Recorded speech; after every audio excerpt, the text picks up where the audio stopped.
Good day everyone. I am Noelta Antoinette M. Cabacungan.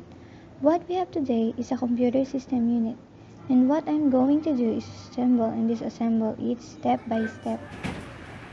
Disassembling and assembling computer takes a big role as a computer technology student. As what we learn when working with computer components, we need to work in a logical, methodical manner. Before touching our system unit, we must prepare ourselves, our workplace, and a set of tools. First, remove your watch or any other jewelry and secure lost clothing.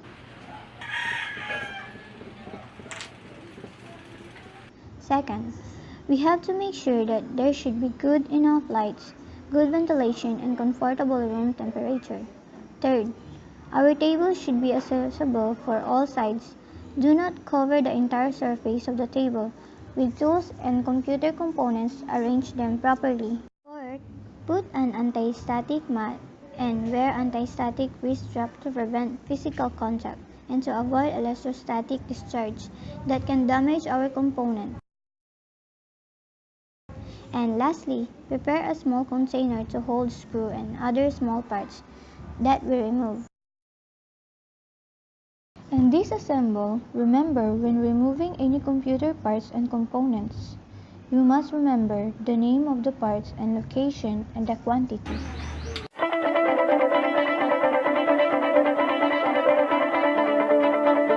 Step 1. Opening the case. Computer cases have different form factors. Form factors refers to the size and shape of the case. There are different methods in opening the case. It's either the case cover can be removed in one piece. Case top and side panels can be removed, or the top of the case is needed to remove before the side panels can be removed. In case of our computer system, we need first to unscrew the screw of a side panel in order to open our system unit and then remove the front panel case.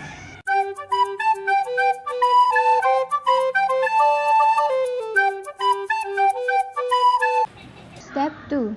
Disconnecting all internal cables. When disconnecting internal cables, we need to make sure that we do it in the right way and remember its location. Visualize all the connected cables and start from the upper side of the motherboard, including the cable connected in hard disk, drive, and power supply power connectors.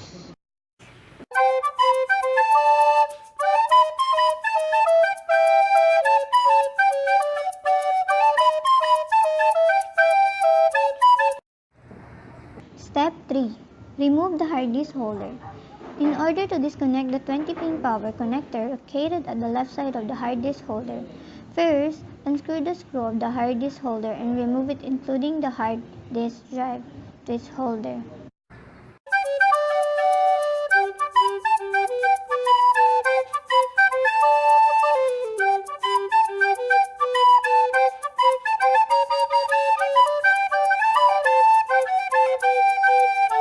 Step 4. Remove the power supply unit.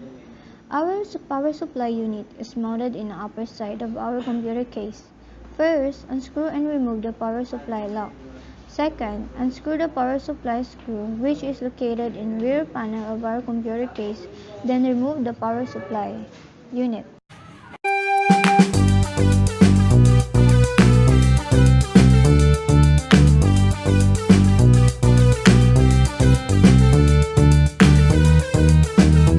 Step 5. Remove the LAN card. Unscrew the screw located in PCI option slot of the case. Then remove the LAN card, which is located in PCI slot of the motherboard.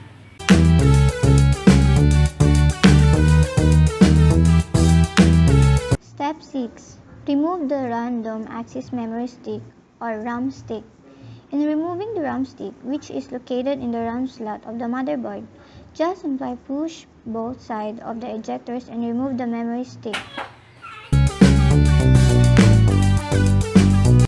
Step 7. Remove the CPU fan. Unscrew the CPU fan, which is located in the top of the heatsink. Then remove the fan. Step 8. Remove the heatsink. Unscrew the heatsink, which is located in CPU socket, and then remove it. Step 9.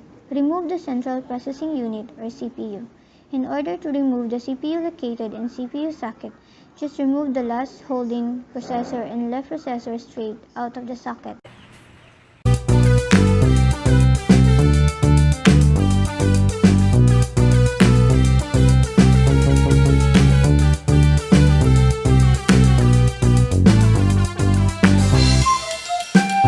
Step 10. Remove the motherboard. When removing the motherboard from the computer case, just unscrew all screws that attach from the motherboard to the case and remove it. Make sure to properly hold and put it in a proper place.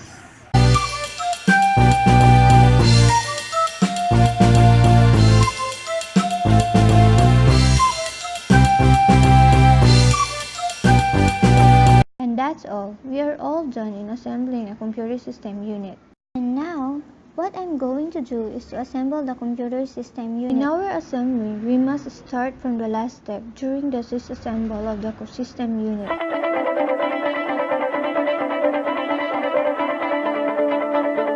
Step 1. Attach the motherboard to the computer case. Just attach all screws of the motherboard to the case and make sure that it is properly secured.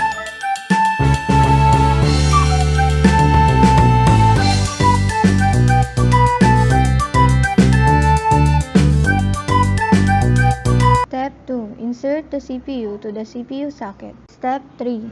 Put the heatsink to the CPU and attach the screw. Step 4. Attach the fan and the heatsink to put back the screw.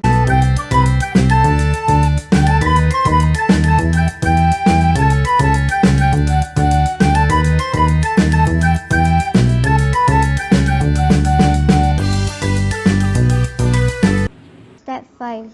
Attach the RAM stick to the RAM slot. Step 6. Insert the LAN card to the PCI slot of the motherboard and put back the screw of the PCI option slot of the case. Step 7. Attach the power supply unit into the case. Put back the screw in a real panel and power supply lock and its screw, then insert the 20-pin power connector.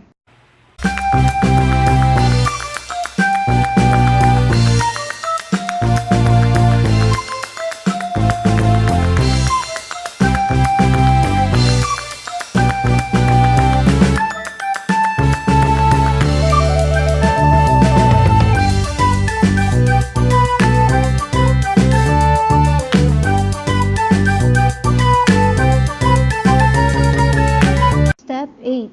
Attach the hard disk drive to the hard disk holder and put back the screw. Then attach the hard disk holder to the front panel case and put back the screw. Step 9.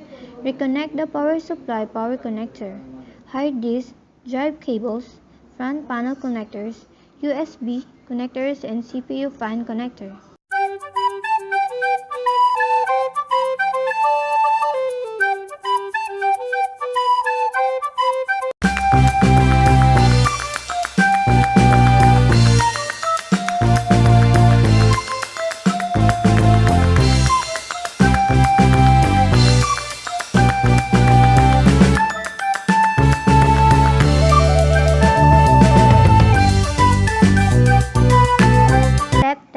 Attach the front panel case cover and side cover, then put back the screw.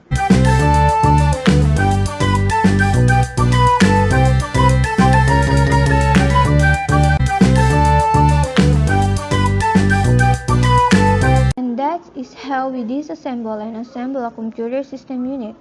Have a nice day!